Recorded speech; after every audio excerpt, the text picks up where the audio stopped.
Café sin Rosca presenta Otras Voces, un diálogo abierto, sin restricciones, otras voces, insumos para el debate. Bienvenidos.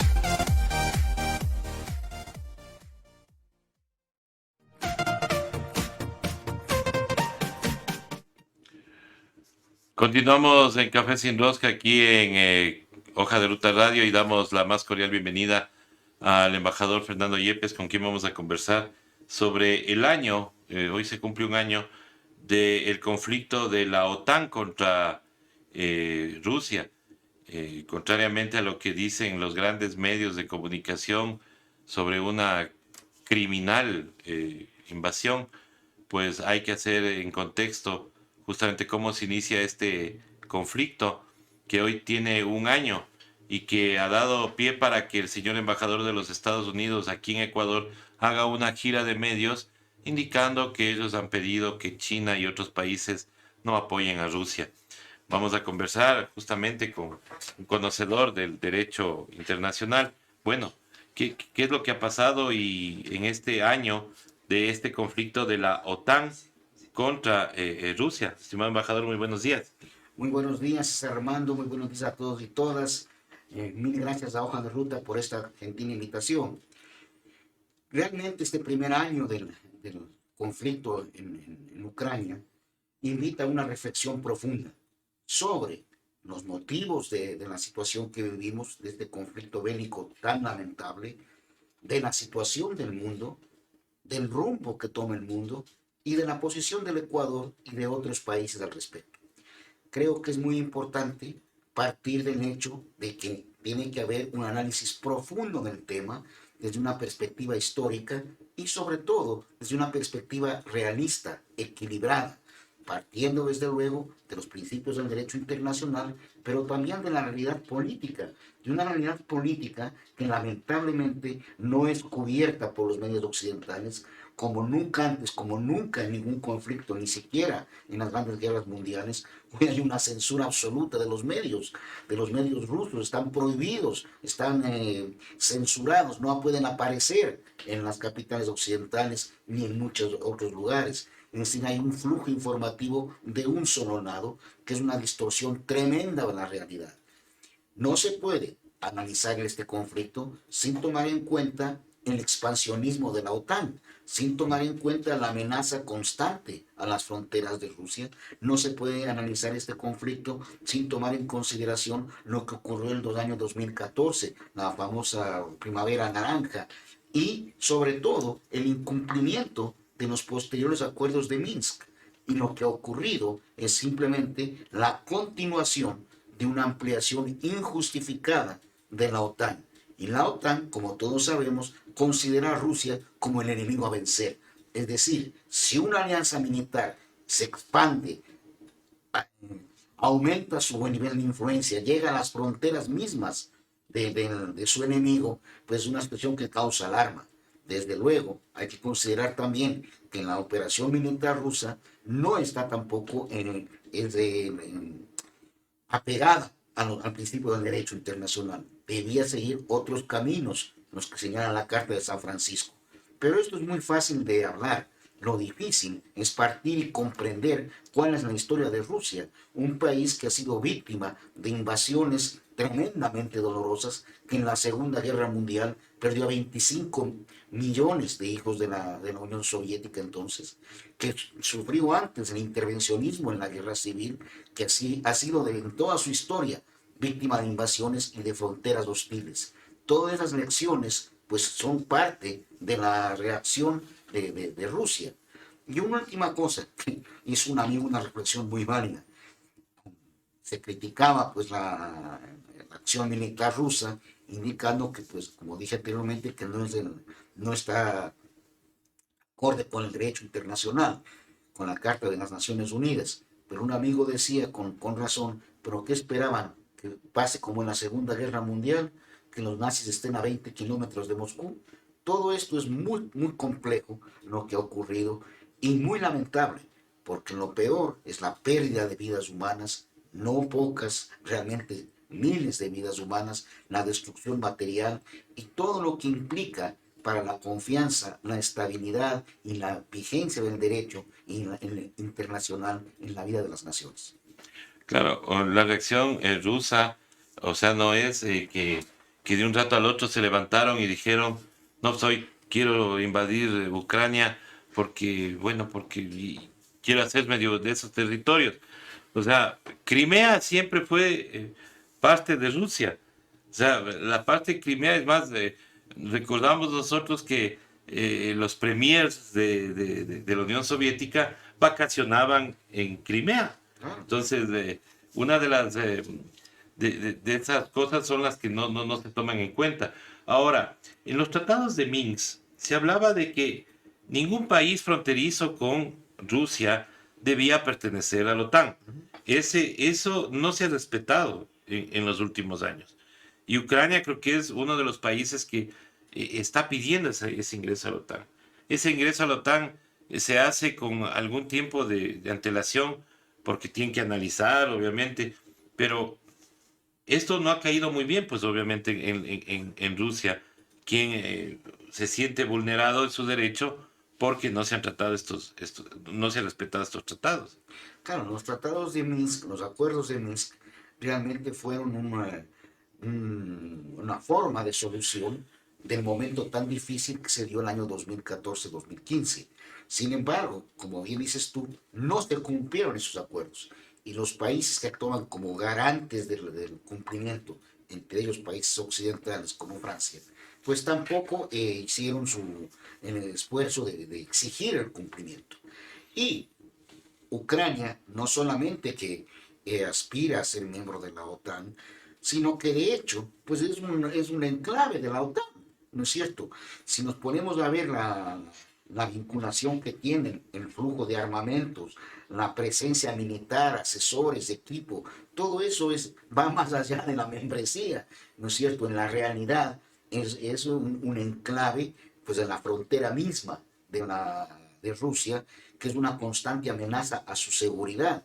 Y como dije anteriormente, un país que ha tenido experiencias tan negativas en su seguridad, pues no puede dejar pasar simplemente una amenaza de esa naturaleza y de esa dimensión, ¿no es cierto?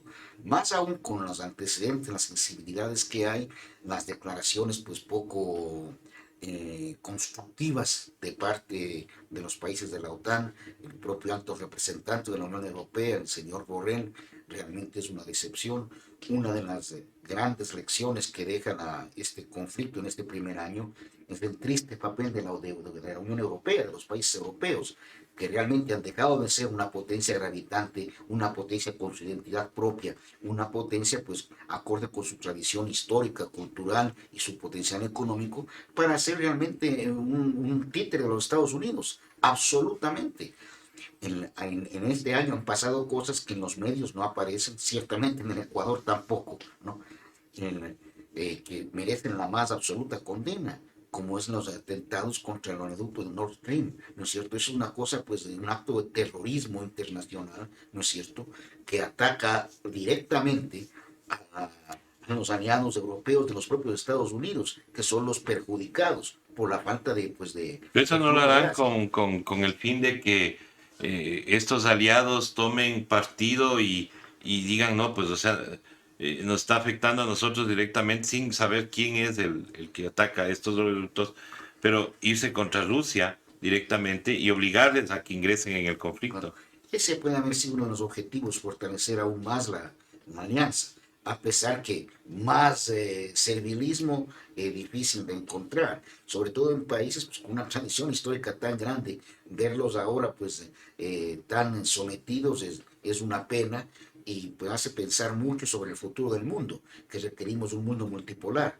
Yo estuve en Nueva York en el ataque a las Torres Gemelas, estaba en las Naciones Unidas y toda la posterior discusión sobre la invasión a Irak. Y recuerdo pues con gran satisfacción la posición tan digna de los países europeos, encabezados por Francia, por el canciller Dominique de Villepin, quien denunció en el Consejo de Seguridad de Naciones Unidas pues la falsedad de las aseveraciones del canciller de entonces, del secretario de Estado de los Estados Unidos, Colin Powell, sobre la existencia de armas de destrucción masiva y se opuso a la guerra. Dijo que había que trabajar con los inspectores de la OEA y se opuso a la guerra terminantemente, lo propio Alemania. Es un debate en el cual Europa, ¿no es cierto?, acorde con su tradición, pues tuvo una identidad propia, apegada al derecho, apegada realmente a una visión del mundo constructiva, no una visión belicista que favorece a unos y perjudica a otros. Y los propios perjudicados son ellos, porque en la vecindad de Rusia están los países europeos, no los Estados Unidos, que está a miles y miles de kilómetros. Esto de los atentados de Nord Stream, ¿no es cierto?, que hoy ya se conoce públicamente quiénes son los responsables, ¿no es cierto?, pues la reacción en Europa ha sido mínima. Por eso hace 2 o 3 días una parlamentaria en el Parlamento Europeo tuvo una intervención muy dura, en la cual decía que, pues, qué pasa con Europa que no reacciona, o es que se actuó con el visto bueno de la propia Alemania. Es decir, ¿qué ocurre? ¿Y quiénes son los beneficiarios económicamente de esto? Pues los nuevos proveedores de gas, que son pues Noruega y los propios Estados Unidos, los propios proveedores de combustible. ¿Y quiénes son los beneficiarios de las sanciones económicas a Rusia? Pues aquellos que ocupan el lugar que tenía Rusia en esos mercados, en la provisión de determinados productos, algunos de carácter estratégico. Todo confluye hacia un mismo lugar, hacia una misma visión, hacia unos mismos intereses. Claro, ahora también hay que recordar que en el 2014 se dio un golpe de Estado en Ucrania y la zona de Donbass y Donetsk fue una de las más atacadas por el ejército ucraniano, que empezaron a irse contra los prorrusos. Inclusive desde el 2014 pues ha venido realizándose, no sé si se podía calificar como un genocidio, el hecho de expulsar de su lugar de vivienda a aquellos que tenían o hablaban ruso, ¿no? Y eso no se toma en cuenta en este momento. Así es, justamente al inicio del conflicto, hace más o menos un año, hace un año exactamente, digamos, realmente una de las reflexiones que transmitía la Cancillería rusa era justamente la que tú acabas de hacer, que ha habido un conflicto permanente, un ataque, una agresión militar permanente hacia los territorios del Donbass, territorios de gran ascendencia rusa, vinculados históricamente a Rusia, ¿no es cierto? Quien conoce un poco de literatura rusa, pues recuerda los cosacos del Don, ¿no es cierto? El Don apacible de Sholokhov, Taras Bulba de Gogol. Todo ello es una evidencia muy clara de la sensibilidad del tema y de que no puede ser analizado pues con una simpleza pues como la hacen los medios occidentales y repiten desgraciadamente en muchos países. Claro. Hoy, al cumplirse el año, vemos que el señor embajador de los Estados Unidos en Ecuador ha hecho una gira de medios en donde habla de que ellos muy amablemente le han pedido a China no involucrarse en el, en el conflicto militar. Sin embargo, China ha contestado también muy amablemente diciéndoles que ellos harán lo que crean conveniente. Desde luego, China actúa como lo que es, como un país soberano, con una gravitación mundial creciente y con una visión clara de que el mantenimiento de la paz es lo principal. Pero para que esa paz sea duradera, sea justa, sea definitiva, tiene que haber una solución global que involucre realmente todo aquello que está sobre la mesa, que no es simplemente el enfoque tan primario de los Estados Unidos, ¿no es cierto? Ahora, el embajador aquí pues tiene el derecho de presentar la posición de su país naturalmente, pero lo grave es que no haya reacción en el Ecuador a ese tipo de declaraciones. Yo no he escuchado en todo el año una declaración medianamente informada de la Cancillería del Ecuador y del canciller Holguín sobre el conflicto. Al principio, sería pues, Bueno, el señor presidente en la visita a Estados Unidos dijo que ellos fueron o sea, que nosotros, el Ecuador, hemos sido los primeros en condenar el conflicto. Exactamente. ¿Qué hemos escuchado? El primero, el canciller Holguín, en finales de febrero, marzo del año pasado, que dijo que el Ecuador estaba con los buenos y que el mundo se dividía en buenos y malos. Es decir, una declaración pues más pobre, más fuera de lugar, difícil de escuchar, menos de un canciller. Y luego el presidente Lazo, como muy bien señalas tú, indicando que hemos sido los primeros en condenar y que seremos inflexibles, implacables en la condena. Todo ello pues es parte de una política exterior errática, irreflexiva, alineada totalmente con los Estados Unidos y poco informada, porque realmente pues en las posiciones de los países las que las expresan las cancillerías deben responder a una visión pues precisa de los hechos, y una visión precisa de los hechos acorde con el derecho y acorde con los intereses del país. O sea, el Ecuador es un país en desarrollo que no tiene por qué alinearse en este tipo de temas. Debe defender el derecho, sí, pero tiene que tener una visión pues amplia, reflexiva de los temas en discusión para poder pronunciarse como lo ha hecho soberanamente China, como lo ha hecho el Brasil. Brasil. O sea, el Ecuador debe estar en el apoyo a esas iniciativas constructivas, no en un alineamiento irreflexivo, risible. Bueno, ¿qué podemos esperar si hemos aplaudido la iniciativa del Congreso de Estados Unidos que te dé una ley de relacionamiento estratégico con el Ecuador, que lo que hace realmente es consagrar el tutelaje de nuestra política exterior? Y es lo que estamos viendo en este momento, ¿no? Un tutelaje pues total, ¿no? Ahora entendemos también esa celebración de ida al Consejo de Seguridad de la ONU, ¿no? O sea, posiblemente sea para obtener el voto sin necesidad de discernir, sino a favor de lo que propongan los Estados Unidos. El Ecuador, esta es la cuarta oportunidad que es miembro del Consejo de Seguridad de Naciones Unidas.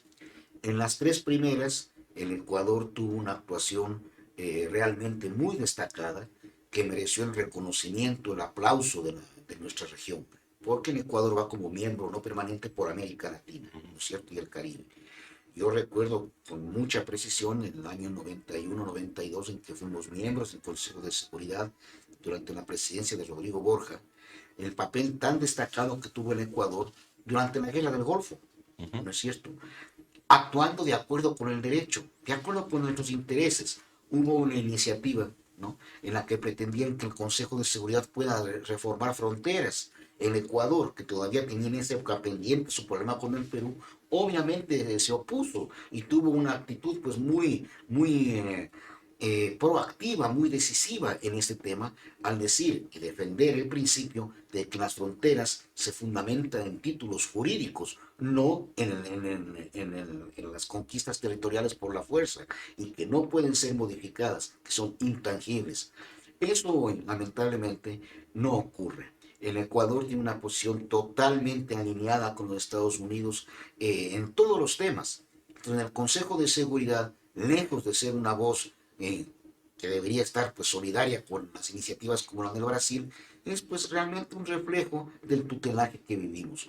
Yo no veo ninguna esperanza en que haya pues una actitud más soberana, más digna, más acorde con nuestra tradición. Si vemos simplemente cómo ha votado el Ecuador en la Asamblea General de Naciones Unidas, en resoluciones que son históricamente vinculadas a la tradición del Ecuador y sobre todo de gran sensibilidad en la política mundial.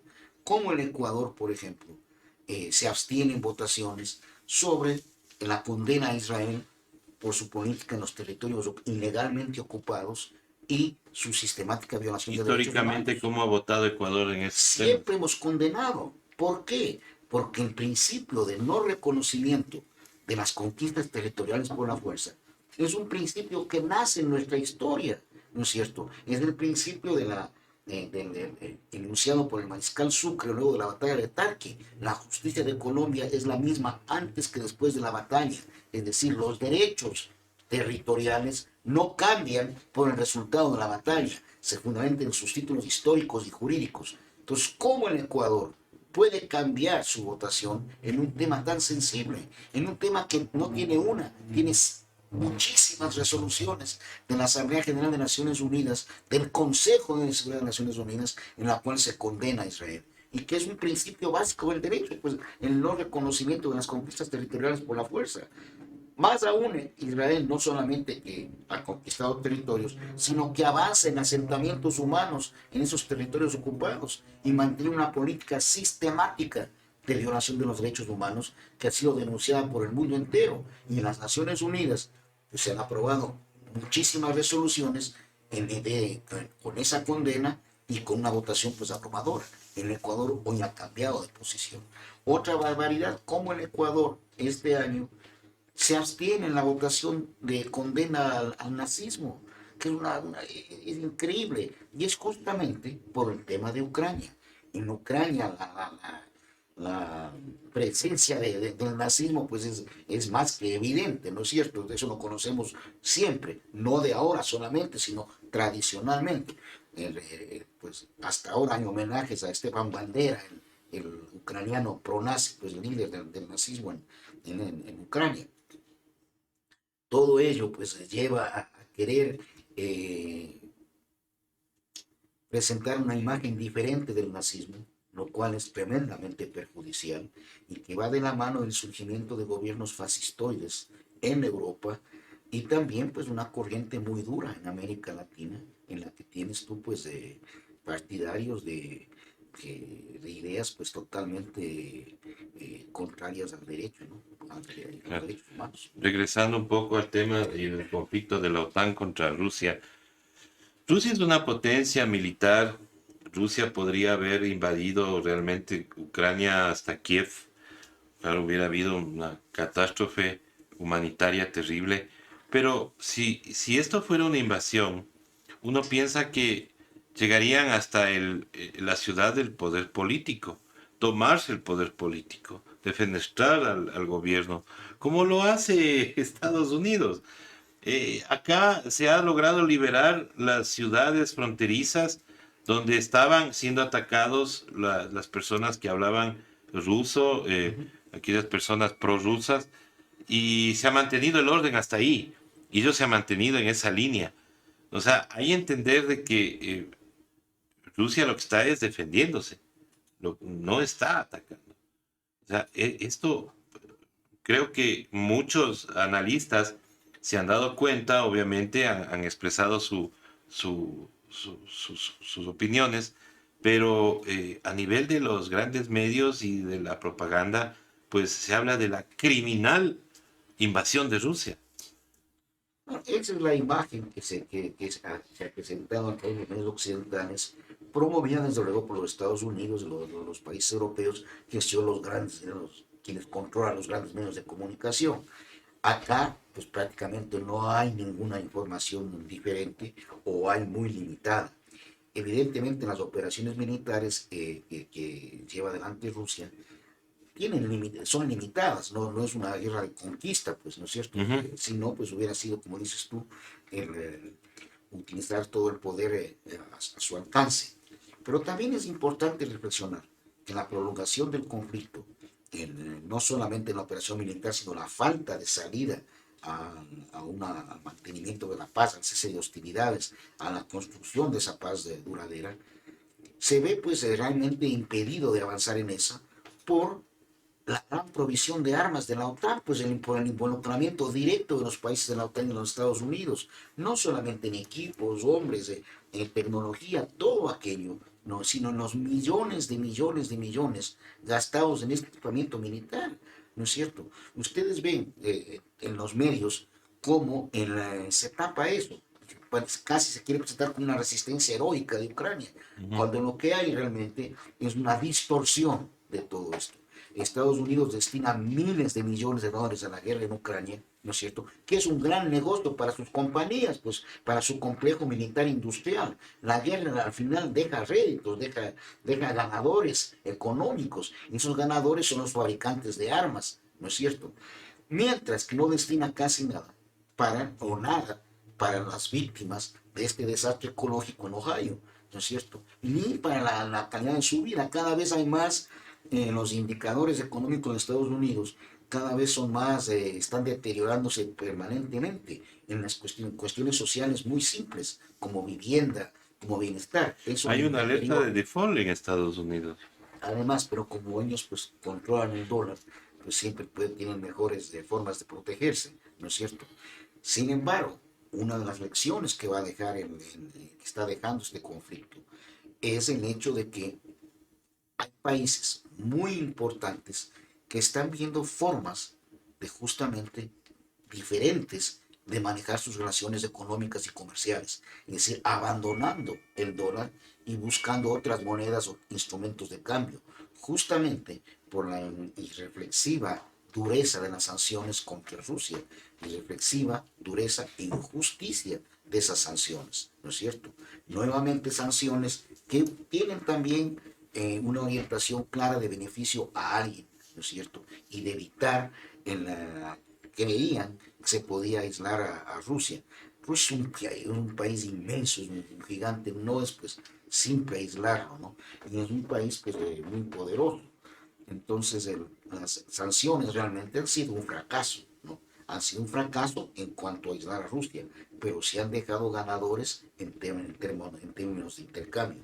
Y sobre todo han dado lugar a este nuevo fortalecimiento del diálogo entre países como los BRICS, ¿no es cierto?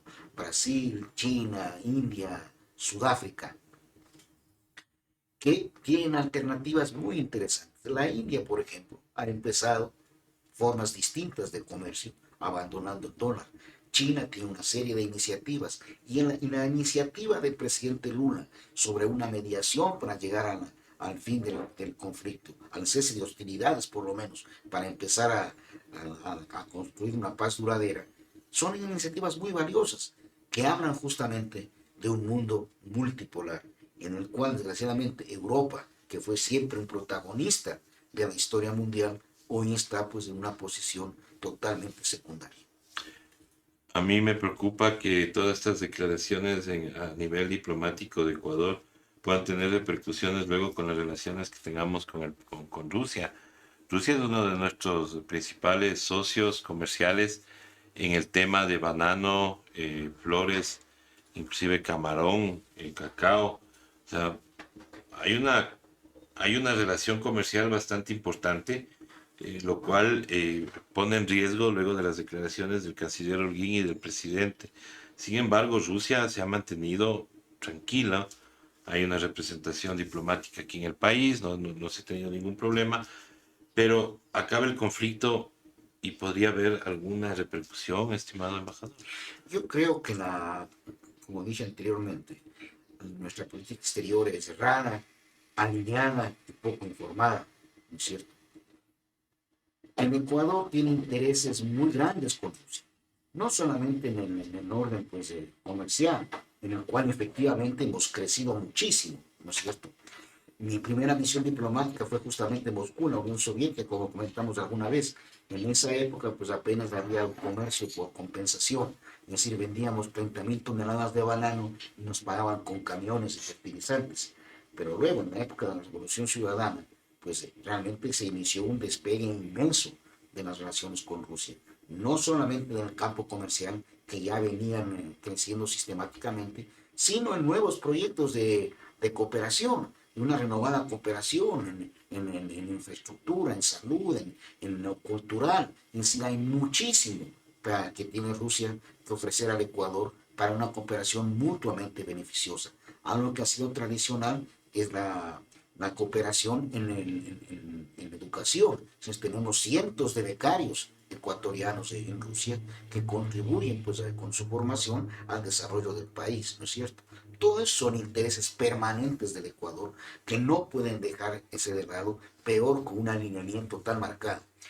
Yo conozco que los diplomáticos rusos no tienen acceso alguno a la Cancillería del Ecuador. Uh-huh. Es decir, no son recibidos, no son atendidos, se mantienen pues las formas, pero no hay el diálogo político tradicional y necesario, que en momentos de crisis como la actual es el momento más necesario para ese diálogo y más propicio.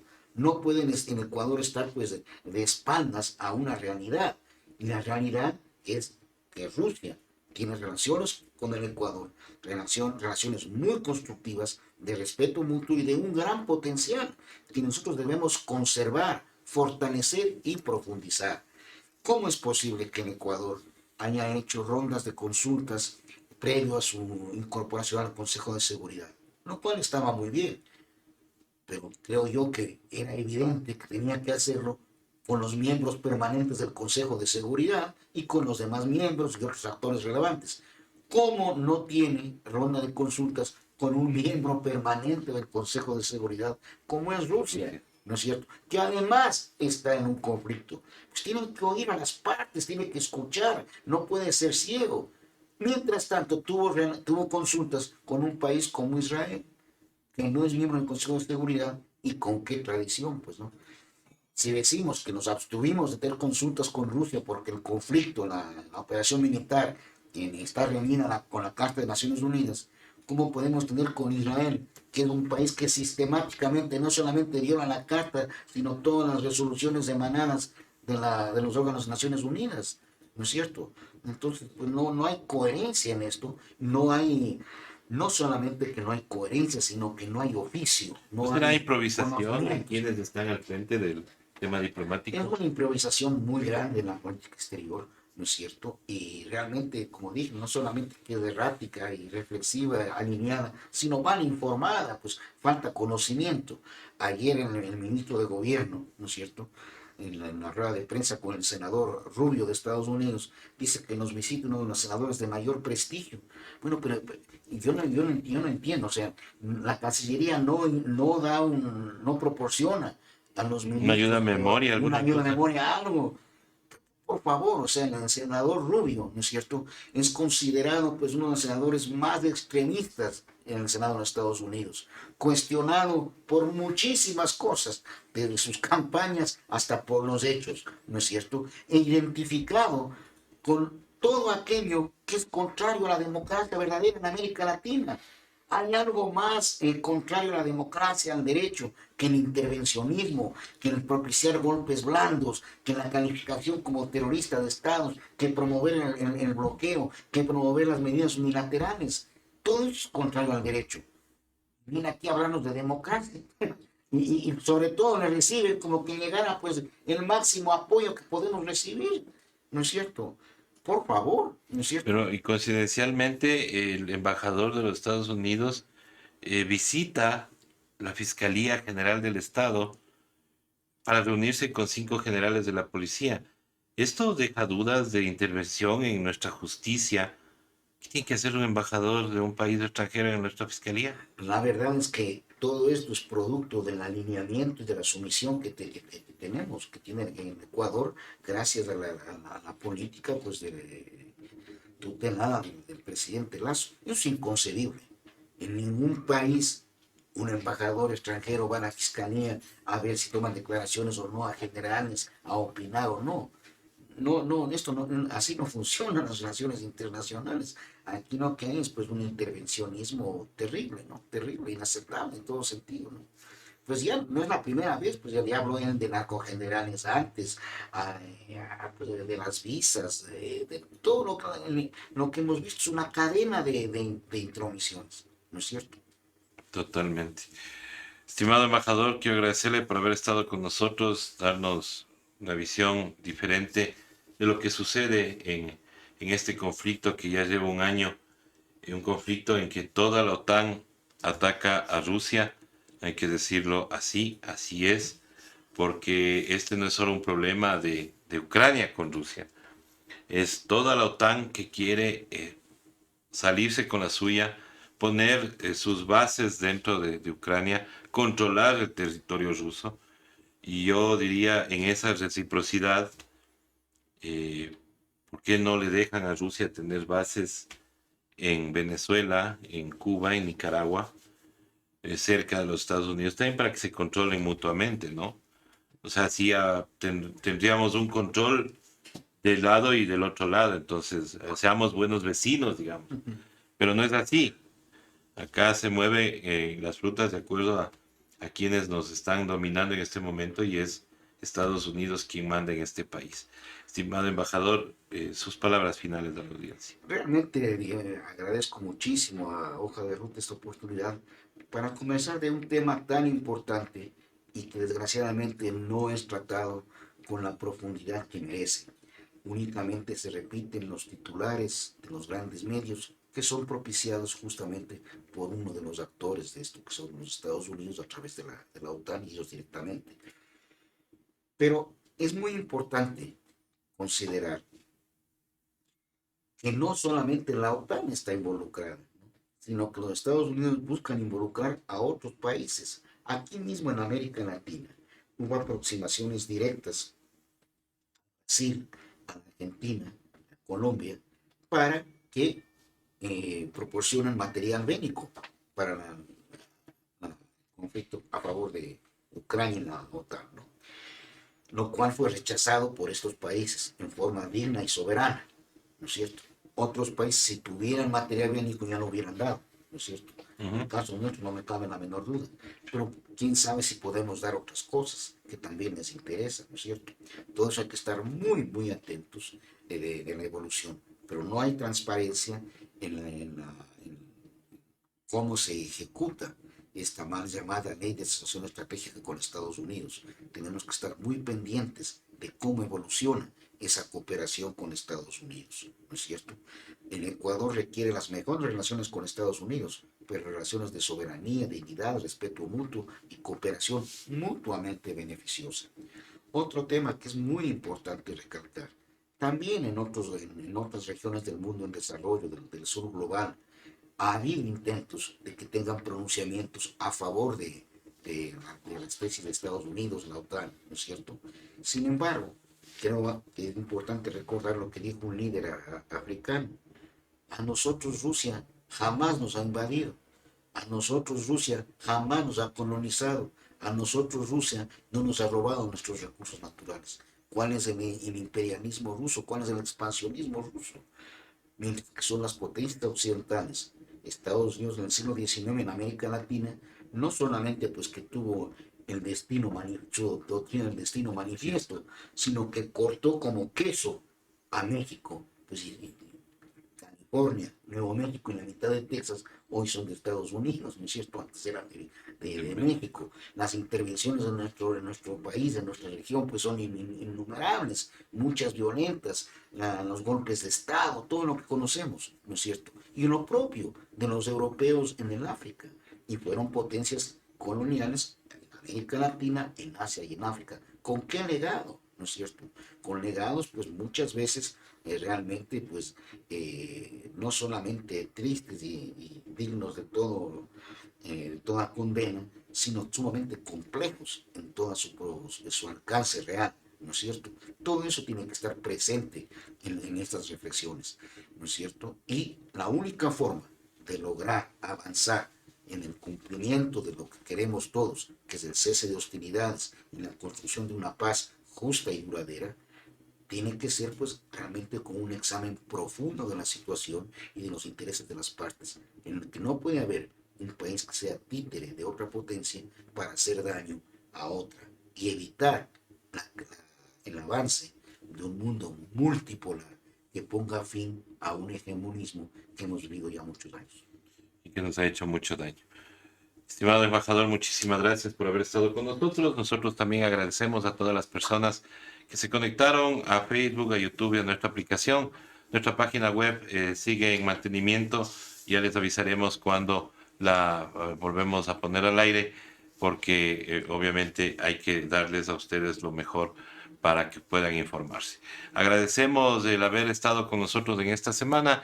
Nos volveremos a ver el día lunes en más Café Sin Rosca, aquí por Hoja de Ruta Radio. Muy buenos días.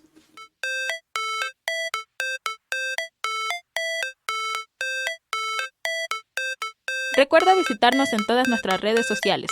Hoja de Ruta Radio, escuchando a un mundo mejor.